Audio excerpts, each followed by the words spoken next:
Welcome back to Ranji's Chemistry Academy. 12th standard எல்லாம் நல்லா exam எழுதிருப்பீங்க. Upcoming 11th ஸ்டாண்டர்டுக்காக நம்ம 12th standard chemistry chapter 1லேருந்து பார்க்கலாம். Chapter 1 வந்து metallurgy இல்லையா? அதில் இன்னைக்கு நம்ம என்ன பார்க்க போகிறோம் அப்படின்னா introduction of metallurgy and occurrence of the metal and difference between mineral and ore. இந்த 3 டாப்பிக்கும் இன்னைக்கு நம்ம கவர் பண்ண போகிறோம். ஓகே, ஃபர்ஸ்ட் மெட்டலர்ஜி அப்படின்னா இன்ட்ரொடக்ஷன் ஆஃப் த மெட்டலர்ஜியில் மெட்டலர்ஜி அப்படின்னா மெட்டல்ஸோட டோட்டல் ஹிஸ்ட்ரியும் படிக்கிறது. ஓகேங்களா? அது வந்து நமக்கு எப்படி கிடைக்குது, எப்படி வந்து எக்ஸ்ட்ராக்ட் பண்ணுறாங்க, கான்சன்ட்ரேஷன் எப்படி பண்ணுறாங்க, ரிஃபைனிங் ப்ராசஸ் என்னென்ன அப்படின்னு டோட்டலாக அது ஃபுல்லாக படிக்கிறது தான் மெட்டலர்ஜி. ஓகேங்களா? அதை என்ன பண்ணுவாங்க அப்படின்னா it relates to science and technology of the metal. அதாவது மினரல்ல இருந்து மெட்டலை technology, science and technology use பண்ணி எப்படி எக்ஸ்ட்ராக்ட் பண்ணுறாங்க அப்படிங்கிறத பற்றி படிக்கிறது தான் மெட்டலர்ஜி. ஓகேங்களா? இப்போ மினரல்ஸ், மெட்டல்ஸ் எல்லாமே நமக்கு எர்த் கிரஸ்ட்லேருந்து கிடைக்கும். சரியா? எர்த் கிரஸ்ட்லேருந்து கிடைக்கிற மினரல்ஸ் வந்து மெட்டல் வந்து டைரெக்டாக மெட்டலாக இருக்காது, மினரலாக இருக்கும். ஓகேங்களா? அதை வந்து நம்ம எப்படி வந்து எக்ஸ்ட்ராக்ட் பண்ணுறோம் அப்படிங்கிறத பார்க்கறது தான் மெட்டலார்ஜியோட இன்ட்ரொடக்ஷன். நெக்ஸ்ட் நம்ம பார்க்க போகிறது என்னென்னா அக்கரன்ஸ். ஓகேங்களா?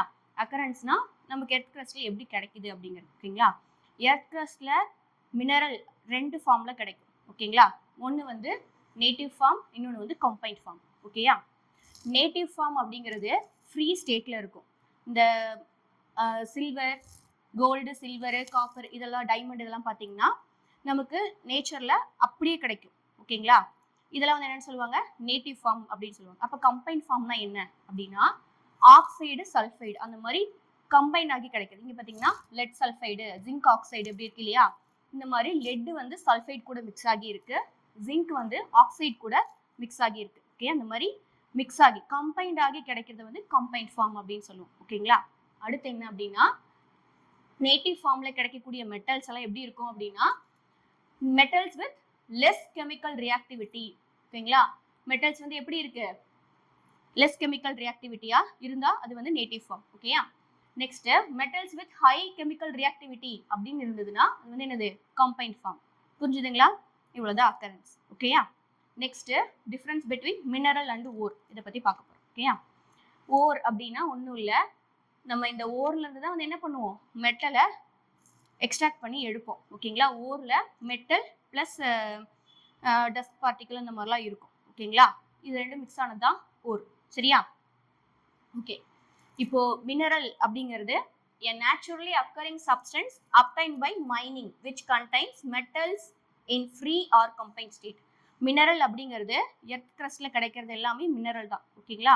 இதுல கிடைக்கக்கூடிய மெட்டல் ஃப்ரீ ஸ்டேட்லயும் இருக்கலாம், கம்பைன் ஸ்டேட்லயும் இருக்கலாம். ஓகேங்களா? அப்போ ஓர் அப்படின்னா minerals which contain high percentage of metal from which metals can be extracted economically. ஓகேங்களா? இப்போ மினரல் அப்படிங்கிறது ஓர்ல இருந்து, மினரல்ல இருந்து தான் ஓர் கிடைக்கும். ஓகேயா? இது என்ன பண்ணுவாங்க? அதுல மெட்டல் வந்து ஹை பர்சன்டேஜ்ல இருக்கும். சரிங்களா? ஹை பர்சன்டேஜ்ல இருக்கும். அதை வந்து நம்ம என்ன பண்ணுவோம்? சயின்ஸ் அண்ட் டெக்னாலஜி யூஸ் பண்ணி என்ன பண்றோம்? அதை எக்ஸ்ட்ராக்ட் பண்ணி எடுக்கிறோம். ஓகேங்களா? நெக்ஸ்ட் மினரல்ல மெட்டலோட பர்சன்டேஜ் லோவா இருக்கும். ஓகேங்களா? ஓர்ல மெட்டலோட பர்சன்டேஜ் ஹையா இருக்கும். அப்போ மெட்டலோட பர்சன்டேஜ் ஹையா இருக்கிறத தான் வந்து என்னன்னு சொல்லுவாங்க? ஓர்னு சொல்லுவாங்க. ஓகேங்களா? Next all minerals are not ore. எல்லா மினரலுமே ஓரான்னு கேட்டா இல்ல. ஓகேங்களா? எந்த ஓர்ல மெட்டல், அதாவது எந்த மினரல்ல வந்து மெட்டல் அதிகமா இருக்கோ அதைத்தான் நம்ம ஓர்னு சொல்லுவோம். ஓகேங்களா? All ores are minerals. எல்லா ஓருமே மினரல்ல இருந்து தான் நமக்கு கிடைக்கும். ஓகேங்களா?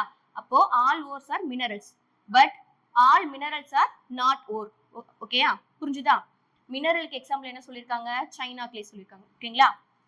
ஓருக்கு எக்ஸாம்பிள் பாக்சைட். புரிஞ்சுதுங்களா?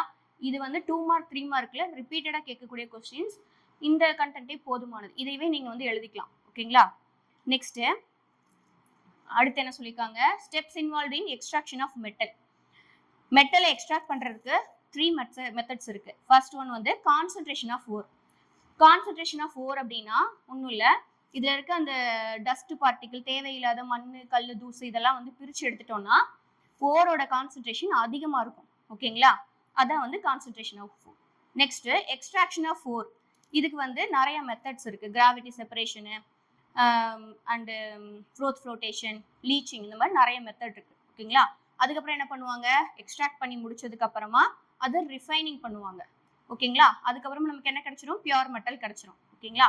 அதுக்கடுத்து என்ன பண்ணுவோம்? அதோட யூசஸ் எல்லாம் பார்ப்போம். இவ்வளவுதான் இந்த மெட்டலர்ஜி லெசன். ஓகேங்களா? இன்னைக்கு பார்த்த வரைக்கும் உங்களுக்கு புரிஞ்சிருக்கும் இல்லையா? Okay, that's all for this video. I hope you all understood the lesson. To learn more about metallurgy, please watch next videos in this series and don't forget to subscribe. Thank you.